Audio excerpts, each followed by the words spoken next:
وکلا حضرات ہیں ان کو ڈرانے کے لیے, ان کو دھمکانے کے لیے, ان کو دبانے کے لیے ان وکلا حضرات کو, جتنے میرے یہ ساتھی یہاں پہ موجود ہیں, سب کے اوپر ابھی ماناز یہ قانوندان بھی ہیں, یہ مطلب وکلا بھی ہیں اور پارلیمنٹیرینز بھی ہیں, پر ان کے اوپر ملٹیپل ایف آئی آرز لگی ہوئی ہیں, فیک ایف آئی آرز لگی ہوئی ہیں, ہمارے دہشت گردی کی ایف آئی آرز لگی ہیں, ہمارے جتنے وکلا حضرات ہیں آئی ایل ایف کے اور باقی بھی, ان کے اوپر بھی. وجہ کہ وہ اپنے موکل کے جا کے وہاں پہ ریپریزنٹیشن نہ کر سکیں, بات نہ کر سکیں.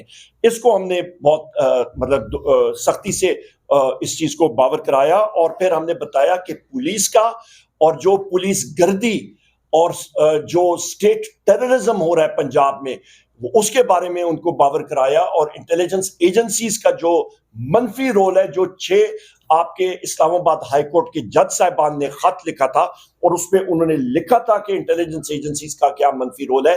اینٹی ٹیررسٹ کورٹ سرگودا کے جج صاحب نے جو خط لکھا تھا, اس کے بارے میں ہم نے بات کی. ہم نے کہا جی یہ جوڈیشری کو پروٹیکٹ کرنا آپ کی ذمہ داری ہے, بحیثیت چیف جسٹس آپ کی ایک لیگیسی ہونی چاہیے کہ آپ نے آئین اور قانون کی بالادستی کے لیے اقدامات اٹھانے ہیں. تو یہ وہ ساری چیزیں ہیں کہ ہم نے سب کے ساتھ جو ہے وہ باور کرائیں, اور بڑی طویل میٹنگ تھی, اور میں اپنے جتنے ہمارے ساتھی یہاں پہ ہیں, ہر ایک ساتھی نے اپنا ویو پوائنٹ وہاں پہ دیا.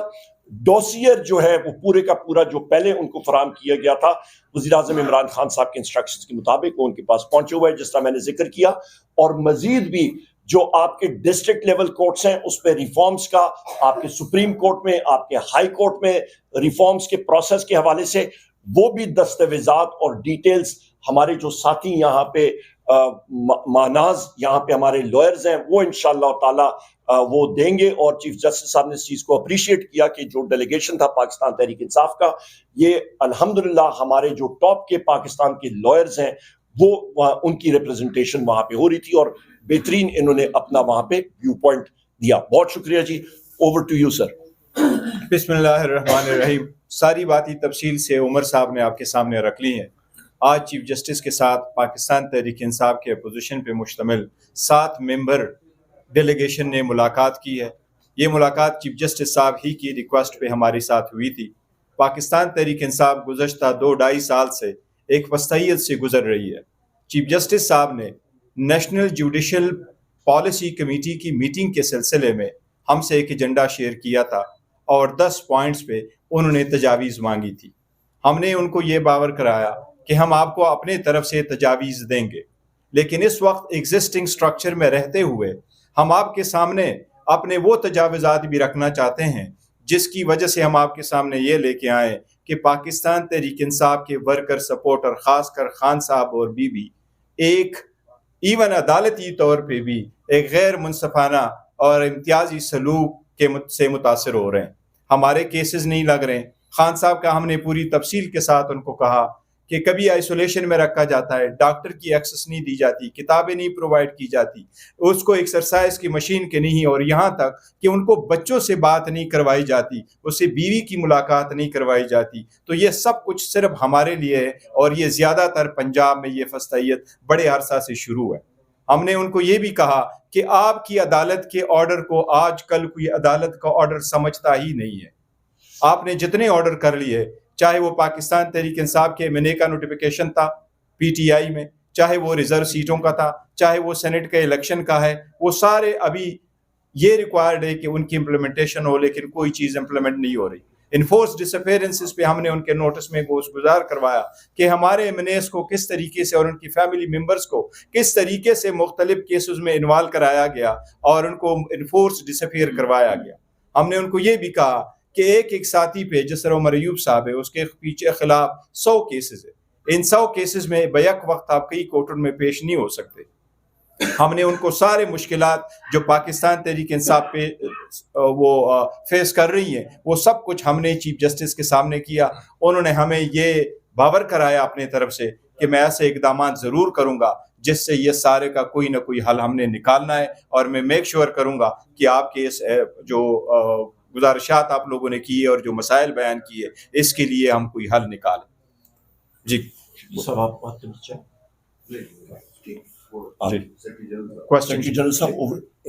ادھر آ جائیں, ادھر آ جائیں.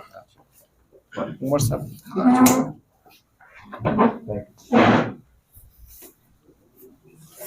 بہت شکریہ. دیکھیں بنیادی بات جو ہم نے چیف جسٹس صاحب کے سامنے رکھی وہ یہ تھی کہ اس وقت ملک میں عملاً آئین اور قانون جو ہیں وہ ختم ہو چکے ہیں. کتاب میں تو لکھے ہوئے ہیں, کتاب ہے آئین پاکستان, مختلف قوانین ہیں, لیکن ایک سیکشن 144 144 لگا دیتا ہے ڈپٹی کمشنر, تو آپ کے جو بنیادی حقوق ہیں, آرٹیکل 15 کہتا ہے کہ آپ سڑک پہ چل سکتے ہیں, آرٹیکل 17 کہتا ہے کہ آپ اکٹھے ہو سکتے ہیں, یہ آپ کا بنیادی حق ہے, آرٹیکل 19 کہتا ہے آپ آواز بلند کر سکتے ہیں, ان تمام حقوق کو جرم بنا دیا جاتا ہے.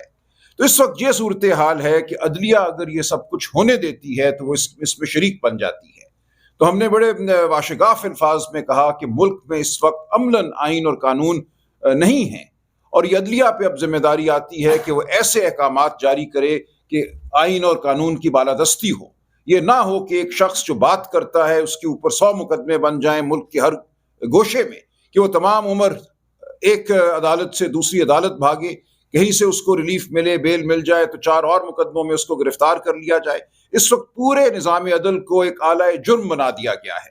جب تک ہم اس کا تدارک نہیں کرتے, اور یہ سپریم کورٹ ہی نے کرنا ہے, سپریم کورٹ کو وہ فیصلے کرنے ہوں گے جہاں لوگوں کو گرفتاری سے بچایا جائے, بار بار کی گرفتاری سے بچایا جائے, جہاں ایک شخص پہ اگر 100 مقدمے بن رہے ہیں تو عدالت دیکھے اور پوچھے کہ یہ کیا ہو رہا ہے, کیا اس شخص کو ایک نشانہ بنایا جا رہا ہے اس کے سیاسی خیالات کی وجہ سے, اس کی سیاسی پوزیشن کی وجہ سے. تو اس وقت ہمارے سامنے یہ ایک سر عام نظام عدل کو استعمال کیا جا رہا ہے ایک اعلی کار کے طور سے. اگر عدلیہ اس میں مداخلت نہیں کرتی تو پھر پاکستان کی عوام بالکل اپنے ہاتھ میں لینے پہ مجبور ہیں تمام معاملات کو. اسی لیے ہم پھر سیاسی جدوجہد کی جانب بڑھتے ہیں. سیاسی جدوجہد ہمیں واحد راستہ نظر آتی ہے, کیونکہ عدالتوں سے ہمیں اب تک وہ ریلیف نہیں ملی جو ہم سمجھتے ہیں ہمیں ملنی چاہیے. عمران خان کو وہ ریلیف نہیں ملی. ہم یہ باشگاف الفاظ میں بات کر کے آئے ہیں کہ آپ پہ لازم ہے کہ آپ آئین اور قانون کو عملاً اس ملک میں نافذ کریں. اگر یہ نہیں ہوتا تو پھر پاکستان کس طرف جاتا ہے. عمر ایوب صاحب نے بتایا آپ کو معیشت کی کیا صورتحال ہے, ہمارے سامنے ہے کہ لوگوں پہ ظلم کیسے ٹوٹ رہے ہیں. ایک شخص غائب ہو جاتا ہے, اغواکاری کی بنیاد پہ قانون سازی بھی ہو رہی ہے. 26ویں آئینی ترمیم جس طریقے سے ہوئی, یہ بھی ہم نے کہا کہ ہمیں 26ویں آئینی ترمیم کے متن پہ بھی اعتراض ہے, اور جس طریقے سے یہ کی گئی, جس طرح لوگوں کو پارلیمنٹیرینز کو اغوا کیا گیا, وہ ہم سب کے سامنے ہے. تو یہ پورا ماحول ایسا ہے جو کسی سے ڈھکا چھپا نہیں ہے, اور چیف جسٹس صاحب سے بھی ڈھکا چھپا نہیں ہے. ہم آج بڑے واضح الفاظ میں یہ بات ان کے سامنے رکھ کر آئے ہیں. اب ہم دیکھیں گے کہ کیا عمل ہوتا ہے, کس طرح اس صورتحال کو بہتر بنایا جاتا ہے.